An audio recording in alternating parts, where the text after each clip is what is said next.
हमारे साथ श्याम कुमार सर भी लगातार बने हुए हैं। सर, इसी पर आगे मैं आपसे चर्चा करके ये जानना चाहूंगी कि भारत के सामने ये जो संकट है, हमने इससे पहले बात की कि किस तरीके से जो तेल और ऊर्जा का संकट है उस पर काबू पाने के लिए भारत ने एक डिप्लोमेटिक चैनल के थ्रू जो जहाज है हमारे वो आ रहे हैं। तो आने वाले दिनों में ये तस्वीर बदल सकती है, ये जो लाइन लग रही है लोगों की वो कम हो सकती है। धन्यवाद पूजा। जय हिंद। सैनो वरुणा। पैनिक का प्रश्न आपने सैनिक से किया है, विश्वास में लेना हमारा काम है आपका, तो हम थोड़ी बातें करके हमारे जो जनता है आपके चैनल के थ्रू मैं विश्वास में लेना चाहूँगा।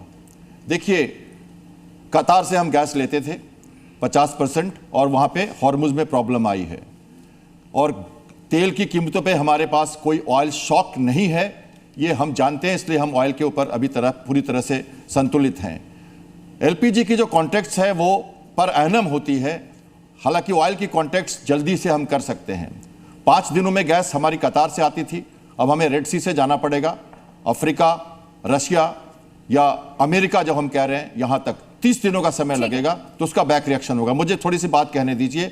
20 से 25 मेट्रिक टन पर एनम हमारा रिक्वायरमेंट है। 2.5 मेट्रिक टन पर एनम हमने अमेरिका से कॉन्ट्रैक्ट कर लिया है। 25% गैस की हमने खपत हमने बना दी है डोमेस्टिक। फिक्सर्स जो है हमारे, जहां पर हम तेल लेंगे अपने टैंकर से, उन पे इंफ्रास्ट्रक्चर फैसिलिटीज बढ़ाई जा रही है। Essential service and maintenance act लागू है। गृह सचिव ने सबको सचेत कर दिया है होर्डिंग के अगेंस्ट में। एडीजी ने थोड़ा ये चिट्ठी लिखी है। रूट भी समझाइएगा, जो हॉर्मुज स्ट्रेट से जहां से जहाज निकलते हैं वहां से भारत तक आने में कितना समय लग जाता है? हॉर्मुज से यहां आने में कतार से 5 दिन का समय लगता था और अब 30 दिन का समय लगेगा। अगर रेड सी में कुछ प्रॉब्लम होती की तो फिर हमें अफ्रीका के कोस्ट से जाना पड़ेगा, भाड़ा बढ़ेगा, इंश्योरेंस कवरेज बढ़ेंगे और गैस पे उसका इफेक्ट पड़ेगा। लेकिन सरकार अपनी नीति के तहत चल रही है और हमने कई देशों से अपना समझौता कर लिया है। जैसा मैंने बताया, अमेरिका से डायरेक्ट हम करीब 10% का एलपीजी हम ऑलरेडी कॉन्ट्रैक्ट में हैं। इसमें थोड़ा लॉजिस्टिक प्रॉब्लम है, थोड़ा सा डिले होता है, जेस्टेशन पीरियड कॉन्ट्रैक्ट का बड़ा होता है, इसलिए ये प्रॉब्लम एलपीजी पे आ रही है। लेकिन आपको मैं विश्वास दिलाऊं, हमारे वारशिप्स वहां खड़े हैं, हमारे शिप्स को एस्कॉर्ट किया जा रहा है। आईएनएस सूरत और उसके 5 शिप्स लगातार ओमान की खाड़ी में मौजूद हैं और जितने भी टैंकर हॉर्मुज से निकाले जा रहे हैं, हमारी डिप्लोमेसी की बिना, आप जानते हैं ईरान के साथ हमारा अच्छा रिलेशन है, उन्होंने सेलेक्टिव मूवमेंट बिल्कुल श्याम सर, और यही वजह है कि हमारी डिप्लोमेसी की वजह से ही हमारे 2 जहाज अब भारत आ रखे हैं। तो देखिए, चर्चा लगातार जारी है। एक तरफ सरकार बार बार लोगों से कह रहे हैं कि अफवाह पर ध्यान ना दे और इसीलिए जी न्यूज आपके लिए सबसे बड़ा, सबसे खास प्रोग्राम करा है। लेकिन आशुतोष कर्नाटक जी, जिस तरीके से श्याम सर भी बता रहे थे कि ये भारत की डिप्लोमेसी, लेकिन मैं आपसे ये बात समझना चाह रही हूँ कि अगर स्ट्रेट ऑफ हॉर्मुज, अभी फिलहाल हमारे 2 जहाज तो निकल गए, लेकिन अगर आने वाले समय में जिस तरीके के हालात चल रहे, हो सकता है कि बहुत ही विध्वंसक हो जाए। अगर पूरी तरीके से स्ट्रेट ऑफ हॉर्मुज बंद हो जाता है, जो भारत के लिए भी अगर बंद रहता है, तो हमारे पास कितनी सप्लाई है या कितने दिन तक भारत के पास जो है सप्लाई है जो चल सकती है 120-130 करोड़ जनता के लिए?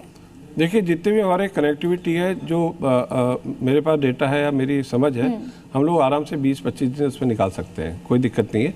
क्योंकि देखिए, 11 मीट्रिक टन तो पैदा कर ही रहे हैं और उसको हमने जो रिफाइनरी को मैंने पहले बार बताया था कि उनको प्रोडक्शन इन्हांसमेंट हो रहा है, तो 15 मीट्रिक टन तो है ही है।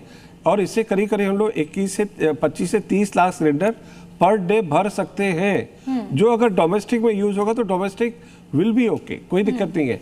हाँ, अब अलबत्ता जो कमर्शियल सप्लाई है और जहाँ होर्डिंग हो रही है और जो जैसे अभी एक आपने पिक्चर दिखाई नोएडा में, उसमें चूल्हे में किसी के होटल में डोमेस्टिक सिलेंडर यूज हो रहा है, तो वो एक कष्ट रहेगा। आशुतोष सर, लेकिन अगर आप कहीं ना कहीं आप डोमेस्टिक की बात करें, अगर आप कमर्शियल सिलेंडर बंद कर देंगे तो देश की अर्थव्यवस्था पर भी असर पड़ेगा, बिकॉज एक बहुत बड़ा हमारे अर्थव्यवस्था, इकोनॉमी जो है वो फूड से, ऑनलाइन डिलीवरी से, इन चीजों से चलती है। देखिए, तब तक हमारे जो एक्सपोर्ट हमने कॉन्ट्रैक्ट नए किए ना वो आ जाएंगे। मतलब हमें जो कष्ट है सही में 10 से 15 दिन के आसपास मेरे को दिख रहा है।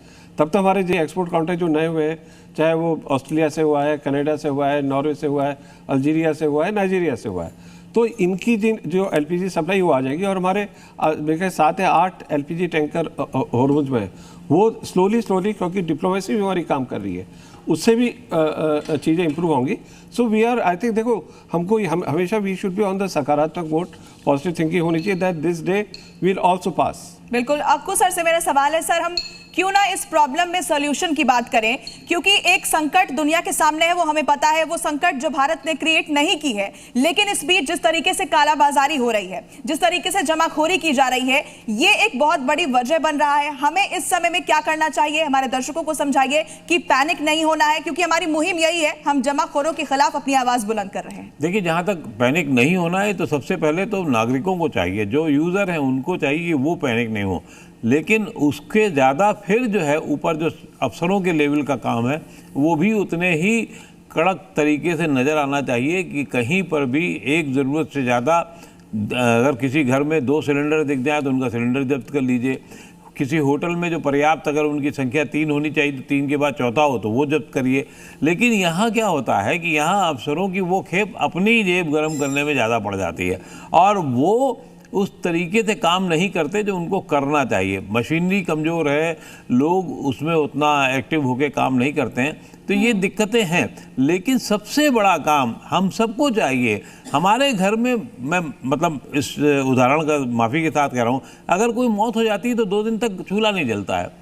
अगर एक दिन एक वक्त में चूल्हा नहीं जलेगा तो कुछ डबल रोटी से लेकर न जाने जो चीज़ें आपको उपलब्ध होती है उससे काम चला लिए, एक दाल चावल से काम चला लिए, एक दाल रोटी से काम चला लिए।